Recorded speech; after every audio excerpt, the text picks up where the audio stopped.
Olá pessoal, tudo bom? Aqui é o professor Rodrigo. A gente está começando a segunda aula da disciplina de Laboratório de Fluidos e Ondas. Peço desculpa pela voz um pouco rouca, tá bom? Então a gente vai falar aqui sobre o princípio de Steven, né? Como eu falei antes, vocês já até o viram na primeira aula sobre o princípio de Arquimedes. Lá você vai encontrar a equaçãozinha que a gente usou, que é na verdade o princípio de Steven, onde você tem a relação da diferença de pressão, da densidade do fluido, aceleração da gravidade e uma diferença de altura. Como foi falado no outro vídeo, eu achei melhor abordar primeiro o princípio de Arquimedes porque era mais didático, tinha menos dados. Esse aqui já tem um pouquinho mais de dados, tá bom? Então, a gente vai começar aqui a nossa aula resumida, como eu sempre falo, que isso, o nosso intuito aqui é mais o experimento. A aula aqui é só para dar uns enfoques, para dar um lembrete a vocês do que vocês estudaram já na disciplina, né, de fluidos e ondas que vocês tiveram. Então aqui, como sempre, eu coloco uma imagem interessante aqui no fundo. O que vocês podem ver, isso aí, na verdade, é um ovo, né, sem casca, no fundo do mar. E vocês podem aí, a gente já pode ver o que é o resultado de uma pressão que está exercendo por todos os lados. Você pode ver que o ovo consegue manter sua estrutura original debaixo de água. Ele não se desintegra, né? Como acontece diariamente quando você vai fritar um ovo, que você quebra a casca. Vocês podem ver esse vídeo aí no YouTube, podem procurar, e é bem interessante, tá bom? Isso é uma prova de que quando você está realmente imerso no fluido, você tem esse fluido fazendo pressão em você em todas as direções, tá bom? Então vamos lá. Aqui eu coloquei um índicezinho bem resumido, como no outro. A gente vai falar sobre pressão, vai falar sobre o princípio de Steven e a gente vai falar de criação de gráfico, porque eu quero que vocês criem um gráfico, tá bom? Então eu vou ensinar vocês a criar um gráfico simples, onde você tem duas colunas, uma que se refere a um eixo X e outra ao eixo Y, vai depender do que vocês estão tratando, isso serve para vários casos, tá bom? No roteiro ele pede um gráfico que é da pressão versus o ΔH, né, que é a variação de altura. Então vocês vão fazer esse gráfico. Aí eu vou ensinar aqui para vocês como é que faz esse gráfico, tá bom? Então é isso. Vamos aqui ao próximo slide. O objetivo, né, como sempre tem que ter, é promover ao discente aporte teórico prático a partir de experimentos, que é o experimento que a gente faz aqui no laboratório, para que ele tenha noção de como manusear instrumentos e fazer medições. Que esse é o nosso fundamento aqui, né? Vocês conseguirem medir e manusear os instrumentos. Assim, vocês vão adquirir um embasamento para descrever os fenômenos naturais, estimulando a reflexão crítica sobre os processos físicos. Então, nada mais justo de que quando você vê na teoria aquele monte de leis e regras, você tente comprovar experimentalmente. Como eu falei lá no começo do vídeo introdutório da disciplina, o juiz das teorias é o experimento. É o experimento quem vai dizer se a teoria é válida ou não. Bom? Pronto. A gente chega aqui no conceito de pressão, né? Você tem um líquido que exerce força sobre as paredes do recipiente onde está contido. Para discutir a interação entre o líquido e as paredes, convém introduzir um conceito de pressão. Então, quando a gente tem assim uma jarra de suco ou uma jarra de água, quando você coloca o líquido dentro da jarra, aquele líquido está fazendo uma pressão nas paredes internas da jarra, certo? E com isso, você tem uma relação entre pressão, força e área, que é o que a gente está definindo aqui, ó. A pressão é a força dividida pela área sobre a qual ela é exercida. Então, se você está exercendo uma força numa determinada área, você tem pressão, que é a equação 1, né? É Q1. Pressão é igual a força sobre área. Como a gente viu também no vídeo passado, na aula passada, a gente sabe que o que está no numerador, que no caso aqui é a força, quanto maior a força, maior a pressão. Ou seja, a pressão é proporcional à força. Quanto maior, ou seja, quanto mais força eu aplico, maior será a pressão. Já no caso da área, que está no denominador, quanto maior a área, menor a pressão, que é o que a gente chama de inversamente proporcional. A pressão é inversamente proporcional à área. Ou seja, quando eu aumento a área, diminui a pressão. E quando eu diminuo a área, aumenta a pressão. Vocês estão vendo? Na força, se eu aumento a força, eu aumento a pressão. Já na área, é o oposto. Se eu aumento a área, eu faço é diminuir a pressão. Tá bom? Que é os conceitos de proporcionalidade, que a pressão é proporcional à força, e inversamente proporcional. Outro conceito, que é, no caso, a área. A pressão é inversamente proporcional à área. Tá bom? E aqui a gente tem uma ilustração desses dois blocos na figura 1. Vocês estão vendo que tem um bloquinho em pé e tem outro deitado. Embora os pesos dos dois blocos sejam iguais, o bloco em pé exerce maior pressão sobre a mesa. Por quê? É só você olhar aí para a equação. A gente pode ver que o bloco que está em pé, a área dele em contato com a mesa é menor. Então, quanto menor a área, maior a pressão. Já o bloco que está deitado, ele tem uma área maior em contato com a mesa. Quanto maior a área, menor a pressão, tá bom? Então a gente acaba tendo sempre essa relação entre força, área e pressão.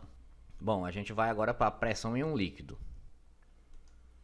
Quando você nada sobre a água, pode sentir a pressão da água sobre os tímpanos de seus ouvidos. Quanto mais fundo você mergulha, maior torna-se a pressão. Por quê, pessoal? A pressão que você está sentindo deve-se ao peso da água acima de você. Quando você mergulha mais fundo, mais água existe acima de você e, portanto, maior é a pressão.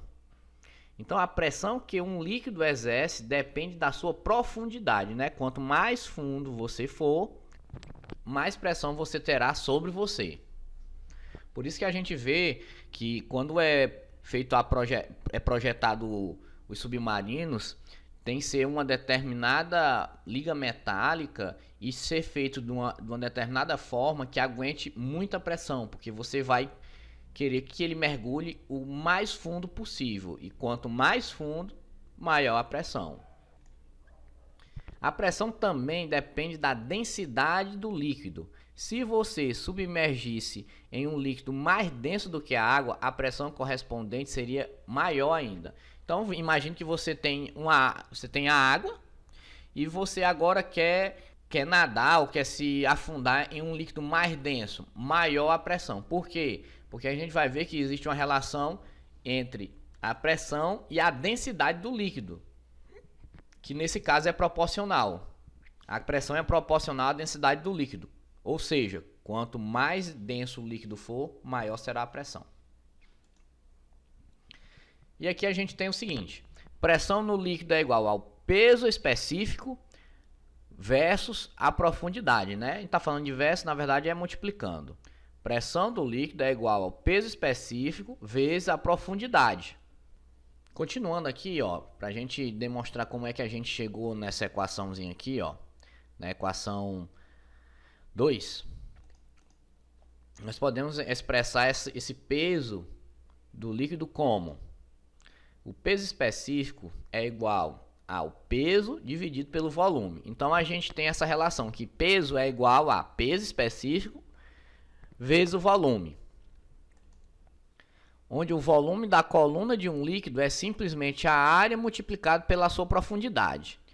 Se a gente está trabalhando aqui, que é o caso que a gente vai trabalhar no experimento, com um cilindro e uma coluna, né? Você, dentro desse cilindro, você coloca um líquido e você acaba tendo uma coluna d'água. Então, se eu quero medir o volume disso, né?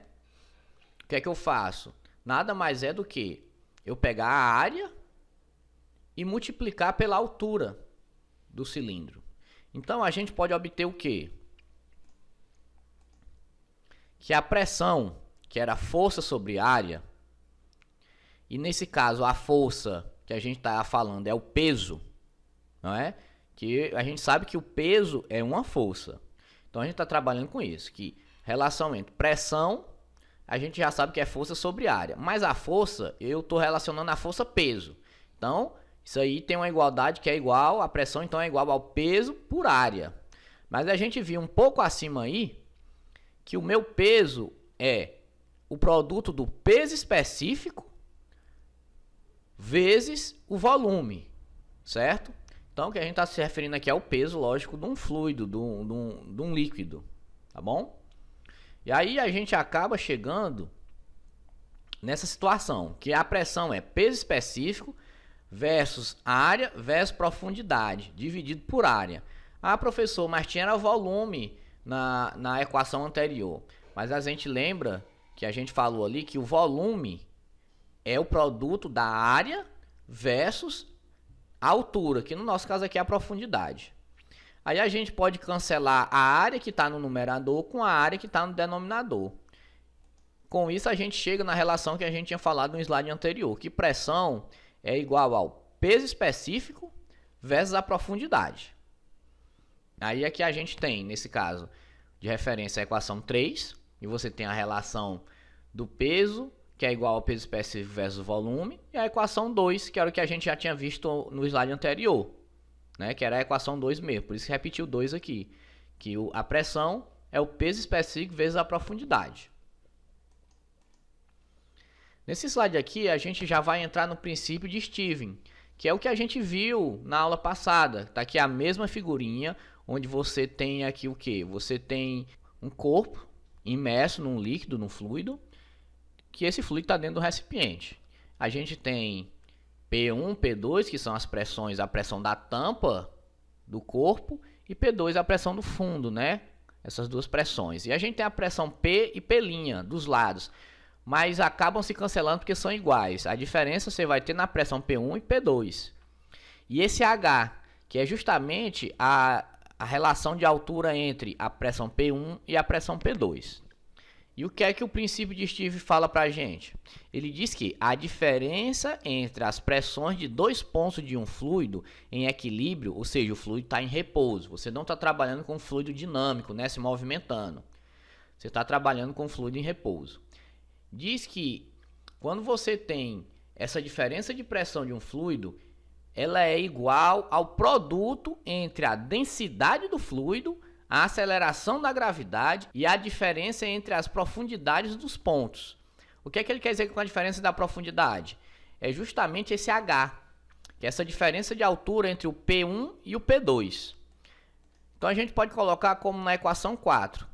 P2 menos P1 vai gerar um ΔP, que é igual a um gama vezes ΔH, que é a variação de profundidade, aqui no caso da nossa figura. E a gente tem a equação 5, que é só resumido. Por quê? Porque aquele gama, ele é quem? Ele é a densidade vezes a gravidade, que é o que a gente chama de peso específico. O peso específico nada mais é do que o produto entre a densidade do fluido vezes a aceleração da gravidade.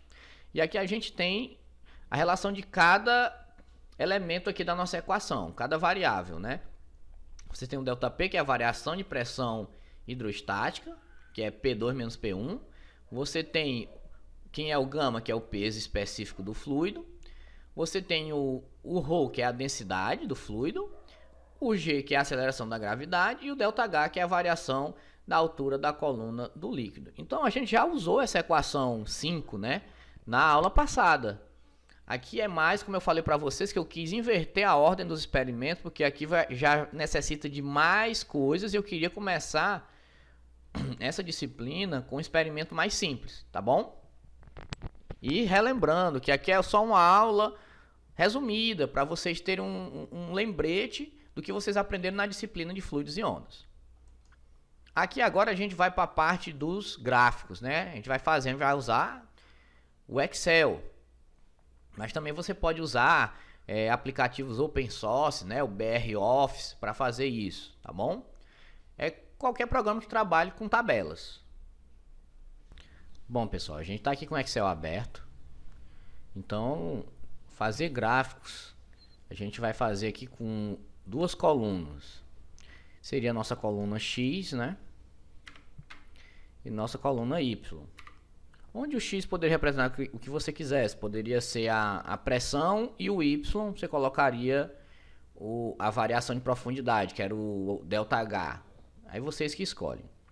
Aí aqui eu vou chutar uns números aleatórios aqui, que o nosso intuito é só fazer algum gráfico. Então eu vou chutar aqui alguns números, tá bom?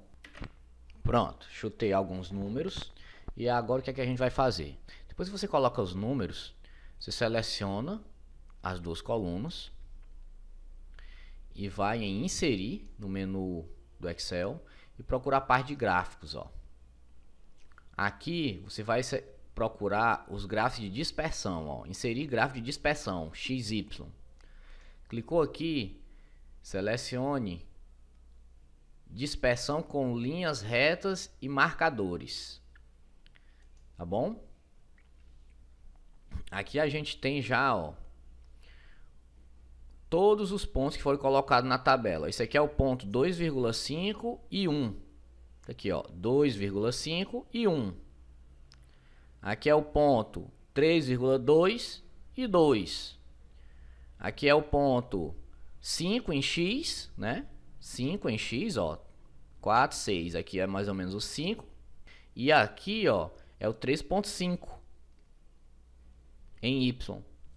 Então o que é que a gente pode fazer mais? Fez isso, gerou o gráfico. Isso aqui é um gráfico qualquer, que eu chutei uns números aqui, tá bom?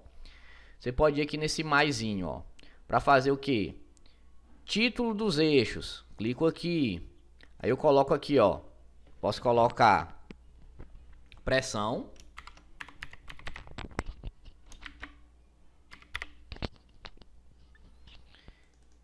E o eixo aqui de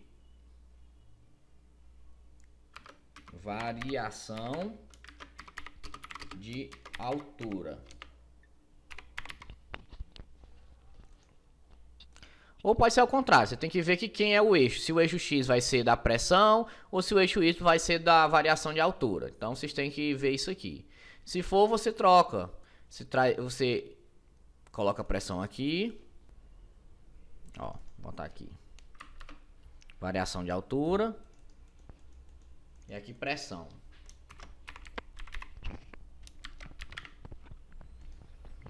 Pronto, tem que colocar os dois eixos, tá bom? O que é que eu posso colocar mais aqui, ó? Aqui esse Y tá só simbolizando o título. Você pode clicar, dar dois cliques e editar. Vou colocar aqui.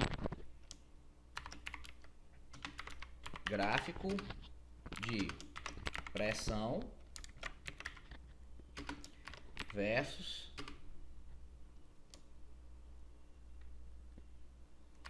variação de altura. Pronto. O que é que eu posso movimentar mais ou mudar mais? Rótulo de dados. Ele já coloca os pontinhos, mas não precisa. Barra de erro, não precisa. Legenda. Legenda também não precisa, tá bom? Então é só fazer isso. É você fazer, você coloca duas colunas X e Y. Lembrando, se você for colocar número quebrado, não é vírgula, é ponto. 2.5, 3.2. Senão, ele não gera o gráfico correto, tá bom? Depois de gerou o gráfico, vocês vão clicar em mais, vão colocar o título dos eixos. Aí você vai colocar quais são os seus eixos. Se é o eixo Y, pronto. Aqui vamos supor que aqui fosse a variação de altura. Os dados da variação de altura. Então você vai colocar no eixo Y, que é na vertical, o título de variação de altura. E na horizontal aqui, que seria o eixo X, você coloca pressão. E coloca o título do gráfico, tá bom? A gente colocou aqui gráfico de pressão versus variação de altura.